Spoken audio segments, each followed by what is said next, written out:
Matius 1 ayat 1-17. Silsilah Yesus Kristus. Inilah silsilah Yesus Kristus, anak Daud, anak Abraham. Abraham memperanakan Ishak, Ishak memperanakan Yakub, Yakub memperanakan Yehuda dan saudara-saudaranya. Yehuda memperanakan Peres dan Zera dari Tamar, Peres memperanakan Hezron, Hezron memperanakan Ram. Ram memperanakan Aminadab, Aminadab memperanakan Nahason, Nahason memperanakan Salmon. Salmon memperanakan Boas dari Rahab, Boas memperanakan Obed dari Rut, Obed memperanakan Isai. Isai memperanakan Raja Daud. Daud memperanakan Salomo dari istri Uria. Salomo memperanakan Rehabeam, Rehabeam memperanakan Abia, Abia memperanakan Asa. Asa memperanakan Yosafat, Yosafat memperanakan Yoram, Yoram memperanakan Uzia. Uzia memperanakan Yotam, Yotam memperanakan Ahas, Ahas memperanakan Hizkia. Hizkia memperanakan Manasye, Manasye memperanakan Amon, Amon memperanakan Yosia. Yosia memperanakan Yekonya dan saudara-saudaranya pada waktu pembuangan ke Babel. Sesudah pembuangan ke Babel, Yekonya memperanakan Siltil, Siltil memperanakan Zerubabel. Zerubabel memperanakan Abihud, Abihud memperanakan Eliakim, Eliakim memperanakan Azor. Azor memperanakan Zadok, Zadok memperanakan Ahim, Ahim memperanakan Eliud. Eliud memperanakan Eleazar, Eleazar memperanakan Matan, Matan memperanakan Yakub. Yakub memperanakan Yusuf suami Maria, yang melahirkan Yesus yang disebut Kristus. Jadi seluruhnya ada 14 keturunan dari Abraham sampai Daud, 14 keturunan dari Daud sampai pembuangan ke Babel, dan 14 keturunan dari pembuangan ke Babel sampai Kristus. Matius 1 ayat 18-25. Kelahiran Yesus Kristus. Kelahiran Yesus Kristus adalah seperti berikut, pada waktu Maria, ibunya, bertunangan dengan Yusuf, ternyata ia mengandung dari Roh Kudus, sebelum mereka hidup sebagai suami istri. Karena Yusuf suaminya, seorang yang tulus hati dan tidak mau mencemarkan nama istrinya di muka umum, ia bermaksud menceraikannya dengan diam-diam. Tetapi ketika ia mempertimbangkan maksud itu, malaikat Tuhan nampak kepadanya dalam mimpi dan berkata, "Yusuf, anak Daud, janganlah engkau takut mengambil Maria sebagai istrimu, sebab anak yang di dalam kandungannya adalah dari Roh Kudus. Ia akan melahirkan anak laki-laki dan engkau akan menamakan dia Yesus, karena dialah yang akan menyelamatkan umatnya dari dosa mereka." Hal itu terjadi supaya genaplah yang difirmankan Tuhan oleh Nabi. Sesungguhnya, anak darah itu akan mengandung dan melahirkan seorang anak laki-laki, dan mereka akan menamakan dia Immanuel, yang berarti, Allah menyertai kita. Sesudah bangun dari tidurnya, Yusuf berbuat seperti yang diperintahkan malaikat Tuhan itu kepadanya. Ia mengambil Maria sebagai istrinya. Tetapi tidak bersetubuh dengan dia sampai ia melahirkan anaknya laki-laki dan Yusuf menamakan dia Yesus. Matius 2 ayat 1-12. Orang-orang Majus dari timur. Sesudah Yesus dilahirkan di Betlehem di tanah Yudea pada zaman Raja Herodes, datanglah orang-orang Majus dari timur ke Yerusalem. Dan bertanya-tanya, di manakah dia, Raja orang Yahudi yang baru dilahirkan itu? Kami telah melihat bintangnya di timur dan kami datang untuk menyembah dia. Ketika Raja Herodes mendengar hal itu terkejutlah ia beserta seluruh Yerusalem. Maka dikumpulkannya semua imam kepala dan ahli Taurat bangsa Yahudi, lalu dimintanya keterangan dari mereka, di mana Mesias akan dilahirkan. Mereka berkata kepadanya, di Betlehem di tanah Yudea, karena demikianlah ada tertulis dalam kitab Nabi. Dan engkau Betlehem, tanah Yehuda, engkau sekali-kali bukanlah yang terkecil di antara mereka yang memerintah Yehuda, karena daripada mula akan bangkit seorang pemimpin, yang akan menggembalakan umatku Israel. Lalu dengan diam-diam Herodes memanggil orang-orang Majus itu dan dengan teliti bertanya kepada mereka, bila mana bintang itu nampak. Kemudian ia menyuruh mereka ke Betlehem, Katanya, pergi dan selidikilah dengan seksama hal-hal mengenai anak itu dan segera sesudah kamu menemukan dia, kabarkanlah kepadaku supaya aku pun datang menyembah dia. Setelah mendengar kata-kata raja itu, berangkatlah mereka. Dan lihatlah, bintang yang mereka lihat di timur itu mendahului mereka hingga tiba dan berhenti di atas tempat di mana anak itu berada. Ketika mereka melihat bintang itu, sangat bersukacitalah mereka. Maka masuklah mereka ke dalam rumah itu dan melihat anak itu bersama Maria, ibunya, lalu sujud menyembah dia. Mereka pun membuka tempat harta bendanya dan mempersembahkan persembahan kepadanya, yaitu emas, kemenyan dan mur. Dan karena diperingatkan dalam mimpi, supaya jangan kembali kepada Herodes, maka pulanglah mereka ke negerinya melalui jalan lain. Matius 2 ayat 13-15. Penyingkiran ke Mesir. Setelah orang-orang Majus itu berangkat, nampaklah malaikat Tuhan kepada Yusuf dalam mimpi dan berkata, "Bangunlah, ambillah anak itu serta ibunya, larilah ke Mesir dan tinggallah di sana sampai aku berfirman kepadamu, karena Herodes akan mencari anak itu untuk membunuh dia." Maka Yusuf pun bangunlah, diambilnya anak itu serta ibunya malam itu juga, lalu menyingkir ke Mesir. Dan tinggal di sana hingga Herodes mati. Hal itu terjadi supaya genaplah yang difirmankan Tuhan oleh Nabi, "Dari Mesir kupanggil anakku." Matius 2 ayat 16-18. Pembunuhan anak-anak di Betlehem. Ketika Herodes tahu bahwa ia telah diperdayakan oleh orang-orang Majus itu, ia sangat marah. Lalu ia menyuruh membunuh semua anak di Betlehem dan sekitarnya, yaitu anak-anak yang berumur 2 tahun ke bawah, sesuai dengan waktu yang dapat diketahuinya dari orang-orang Majus itu. Dengan demikian genaplah firman yang disampaikan oleh Nabi Yeremia. Terdengarlah suara di Rama, tangis dan ratap yang amat sedih. Rahel menangisi anak-anaknya dan ia tidak mau dihibur, sebab mereka tidak ada lagi. Matius 2 ayat 19-23.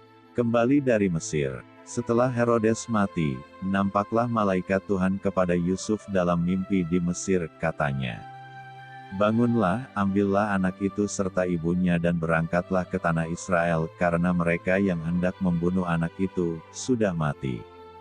Lalu Yusuf pun bangunlah, diambilnya anak itu serta ibunya dan pergi ke tanah Israel. Tetapi setelah didengarnya, bahwa Archelaus menjadi raja di Yudea menggantikan Herodes ayahnya, ia takut ke sana. Karena dinasihati dalam mimpi, pergilah Yusuf ke daerah Galilea. Setibanya di sana ia pun tinggal di sebuah kota yang bernama Nazaret. Hal itu terjadi supaya genaplah firman yang disampaikan oleh nabi-nabi, bahwa ia akan disebut orang Nazaret. Matius 3 ayat 1-12. Yohanes Pembaptis. Pada waktu itu tampillah Yohanes Pembaptis di padang gurun Yudea dan memberitakan, "Bertobatlah, sebab kerajaan sorga sudah dekat." Sesungguhnya dialah yang dimaksudkan Nabi Yesaya ketika ia berkata, "Ada suara orang yang berseru-seru di padang gurun, persiapkanlah jalan untuk Tuhan, luruskanlah jalan baginya." Yohanes memakai jubah bulu unta dan ikat pinggang kulit, dan makanannya belalang dan madu hutan. Maka datanglah kepadanya penduduk dari Yerusalem, dari seluruh Yudea dan dari seluruh daerah sekitar Yordan. Lalu sambil mengaku dosanya mereka dibaptis oleh Yohanes di sungai Yordan. Tetapi waktu ia melihat banyak orang Farisi dan orang Saduki datang untuk dibaptis, berkatalah ia kepada mereka, "Hai kamu keturunan ular beludak! Siapakah yang mengatakan kepada kamu, bahwa kamu dapat melarikan diri dari murka yang akan datang?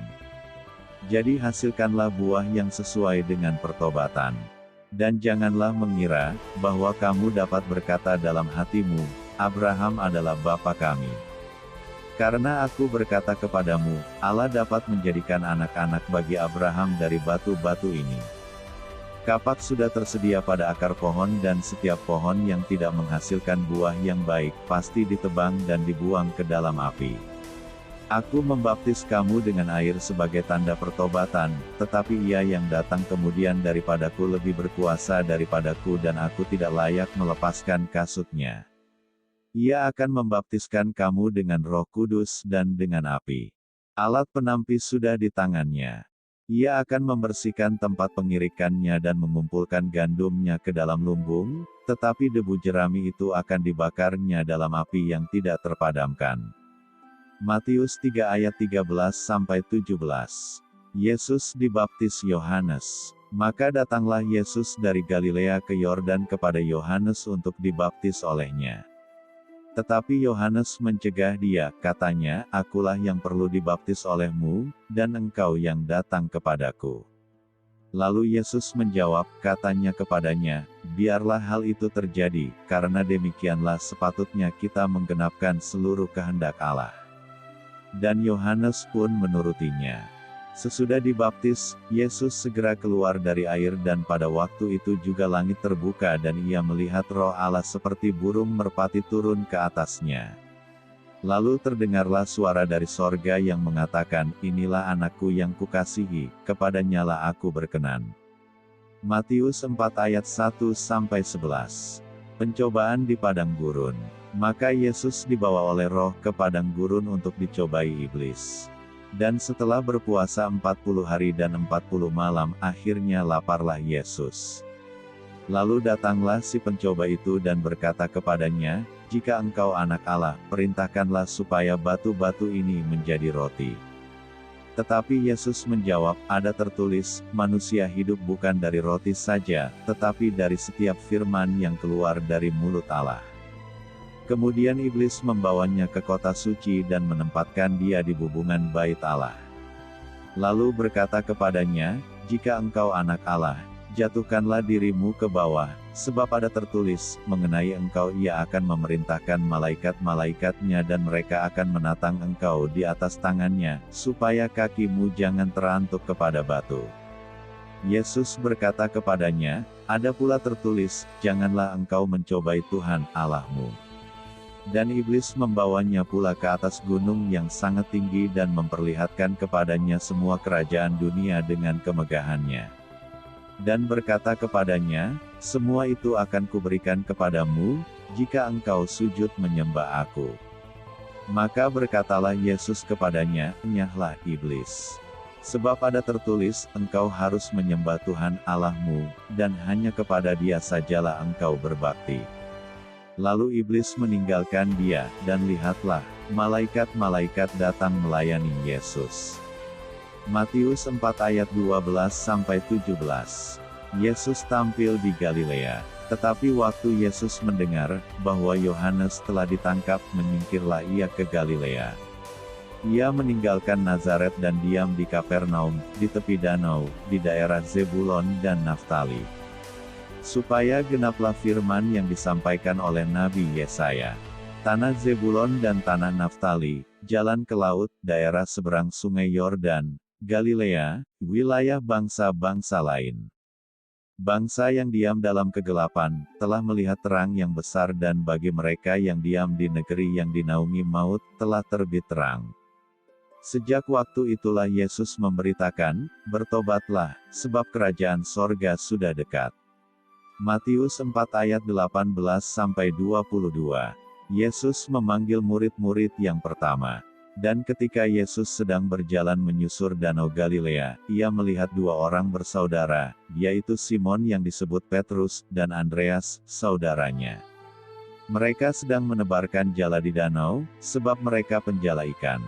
Yesus berkata kepada mereka, "Mari, ikutlah aku, dan kamu akan kujadikan penjala manusia." Lalu mereka pun segera meninggalkan jalannya dan mengikuti dia. Dan setelah Yesus pergi dari sana, dilihatnya pula dua orang bersaudara, yaitu Yakobus anak Zebedes dan Yohanes saudaranya, bersama ayah mereka, Zebedes, sedang membereskan jala di dalam perahu. Yesus memanggil mereka, dan mereka segera meninggalkan perahu serta ayahnya, lalu mengikuti dia. Matius 4 ayat 23-25. Yesus mengajar dan menyembuhkan orang banyak. Yesus pun berkeliling di seluruh Galilea, ia mengajar dalam rumah-rumah ibadat dan memberitakan Injil Kerajaan Allah serta melenyapkan segala penyakit dan kelemahan di antara bangsa itu. Maka tersiarlah berita tentang dia di seluruh Syria dan dibawalah kepadanya semua orang yang buruk keadaannya, yang menderita pelbagai penyakit dan sengsara, yang kerasukan, yang sakit ayan dan yang lumpuh, lalu Yesus menyembuhkan mereka. Maka orang banyak berbondong-bondong mengikuti dia. Mereka datang dari Galilea dan dari Dekapolis, dari Yerusalem dan dari Yudea dan dari seberang Yordan. Matius 5 ayat 1-12. Khotbah di bukit, ucapan bahagia. Ketika Yesus melihat orang banyak itu, naiklah ia ke atas bukit dan setelah ia duduk, datanglah murid-muridnya kepadanya. Maka Yesus pun mulai berbicara dan mengajar mereka, katanya, "Berbahagialah orang yang miskin di hadapan Allah, karena merekalah yang mempunyai kerajaan sorga. Berbahagialah orang yang berduka cita, karena mereka akan dihibur. Berbahagialah orang yang lemah lembut, karena mereka akan memiliki bumi. Berbahagialah orang yang lapar dan haus akan kebenaran, karena mereka akan dipuaskan. Berbahagialah orang yang murah hatinya, karena mereka akan beroleh kemurahan. Berbahagialah orang yang suci hatinya, karena mereka akan melihat Allah. Berbahagialah orang yang membawa damai, karena mereka akan disebut anak-anak Allah. Berbahagialah orang yang dianiaya oleh sebab kebenaran, karena merekalah yang mempunyai kerajaan sorga. Berbahagialah kamu, jika karena aku kamu dicela dan dianiaya dan kepadamu difitnahkan segala yang jahat. Bersukacita dan bergembiralah, karena upahmu besar di sorga, sebab demikian juga telah dianiaya nabi-nabi yang sebelum kamu." Matius 5 ayat 13-16. Haram dunia dan terang dunia. Kamu adalah garam dunia. Jika garam itu menjadi tawar, dengan apakah ia diasinkan? Tidak ada lagi gunanya selain dibuang dan diinjak orang. Kamu adalah terang dunia. Kota yang terletak di atas gunung tidak mungkin tersembunyi. Lagi pula orang tidak menyalakan pelita lalu meletakkannya di bawah gantang, melainkan di atas kaki dian sehingga menerangi semua orang di dalam rumah itu. Demikianlah hendaknya terangmu bercahaya di depan orang, supaya mereka melihat perbuatanmu yang baik dan memuliakan Bapamu yang di sorga. Matius 5 ayat 17-48. Yesus dan hukum Taurat. Janganlah kamu menyangka bahwa aku datang untuk meniadakan hukum Taurat atau kitab para nabi. Aku datang bukan untuk meniadakannya, melainkan untuk menggenapinya. Karena aku berkata kepadamu, sesungguhnya selama belum lenyap langit dan bumi ini, satu iota atau satu titik pun tidak akan ditiadakan dari hukum Taurat, sebelum semuanya terjadi. Karena itu siapa yang meniadakan salah satu perintah hukum Taurat sekalipun yang paling kecil, dan mengajarkannya demikian kepada orang lain, ia akan menduduki tempat yang paling rendah di dalam kerajaan sorga. Tetapi siapa yang melakukan dan mengajarkan segala perintah-perintah hukum Taurat, ia akan menduduki tempat yang tinggi di dalam kerajaan sorga. Maka aku berkata kepadamu, jika hidup keagamaanmu tidak lebih benar daripada hidup keagamaan ahli-ahli Taurat dan orang-orang Farisi, sesungguhnya kamu tidak akan masuk ke dalam kerajaan sorga. Kamu telah mendengar yang difirmankan kepada nenek moyang kita, jangan membunuh, siapa yang membunuh harus dihukum. Tetapi aku berkata kepadamu, setiap orang yang marah terhadap saudaranya harus dihukum, siapa yang berkata kepada saudaranya, kafir, harus dihadapkan ke mahkamah agama dan siapa yang berkata, jahil, harus diserahkan ke dalam neraka yang menyala-nyala. Sebab itu, jika engkau mempersembahkan persembahanmu di atas mezbah dan engkau teringat akan sesuatu yang ada dalam hati saudaramu terhadap engkau, tinggalkanlah persembahanmu di depan mezbah itu dan pergilah berdamai dahulu dengan saudaramu, lalu kembali untuk mempersembahkan persembahanmu itu. Segeralah berdamai dengan lawanmu selama engkau bersama-sama dengan dia di tengah jalan, supaya lawanmu itu jangan menyerahkan engkau kepada hakim dan hakim itu menyerahkan engkau kepada pembantunya dan engkau dilemparkan ke dalam penjara. Aku berkata kepadamu, sesungguhnya engkau tidak akan keluar dari sana, sebelum engkau membayar hutangmu sampai lunas. Kamu telah mendengar firman, jangan berzina. Tetapi aku berkata kepadamu, setiap orang yang memandang perempuan serta menginginkannya, sudah berzina dengan dia di dalam hatinya. Maka jika matamu yang kanan menyesatkan engkau, cungkilau dan buanglah itu, karena lebih baik bagimu jika satu dari anggota tubuhmu binasa, daripada tubuhmu dengan utuh dicampakkan ke dalam neraka. Dan jika tanganmu yang kanan menyesatkan engkau, penggalah dan buanglah itu, karena lebih baik bagimu jika satu dari anggota tubuhmu binasa daripada tubuhmu dengan utuh masuk neraka. Telah difirmankan juga, siapa yang menceraikan istrinya harus memberi surat cerai kepadanya. Tetapi aku berkata kepadamu, setiap orang yang menceraikan istrinya kecuali karena zina, ia menjadikan istrinya berzina, dan siapa yang kawin dengan perempuan yang diceraikan, ia berbuat zina. Kamu telah mendengar pula yang difirmankan kepada nenek moyang kita, jangan bersumpah palsu, melainkan peganglah sumpahmu di depan Tuhan. Tetapi aku berkata kepadamu, janganlah sekali-kali bersumpah, baik demi langit, karena langit adalah tahta Allah. Maupun demi bumi, karena bumi adalah tumpuan kakinya, ataupun demi Yerusalem, karena Yerusalem adalah kota Raja besar. Janganlah juga engkau bersumpah demi kepalamu, karena engkau tidak berkuasa memutihkan atau menghitamkan sehelai rambut pun. Jika ya, hendaklah kamu katakan, ya, jika tidak, hendaklah kamu katakan, tidak. Apa yang lebih daripada itu berasal dari si jahat. Kamu telah mendengar firman, mata ganti mata dan gigi ganti gigi. Tetapi aku berkata kepadamu, janganlah kamu melawan orang yang berbuat jahat kepadamu, melainkan siapapun yang menamparkan pipi kananmu, berilah juga kepadanya pipi kirimu.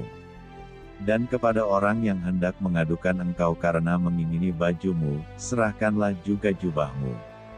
Dan siapapun yang memaksa engkau berjalan sejauh 1 mil, berjalanlah bersama dia sejauh 2 mil.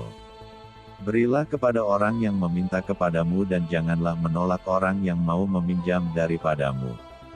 Kamu telah mendengar firman, kasihilah sesamamu manusia dan bencilah musuhmu. Tetapi aku berkata kepadamu, kasihilah musuhmu dan berdoalah bagi mereka yang menganiaya kamu. Karena dengan demikianlah kamu menjadi anak-anak Bapamu yang di sorga, yang menerbitkan matahari bagi orang yang jahat dan orang yang baik dan menurunkan hujan bagi orang yang benar dan orang yang tidak benar. Apabila kamu mengasihi orang yang mengasihi kamu, apakah upahmu? Bukankah pemungut cukai juga berbuat demikian? Dan apabila kamu hanya memberi salam kepada saudara-saudaramu saja, apakah lebihnya daripada perbuatan orang lain? Bukankah orang yang tidak mengenal Allah pun berbuat demikian? Karena itu haruslah kamu sempurna, sama seperti Bapamu yang di sorga adalah sempurna.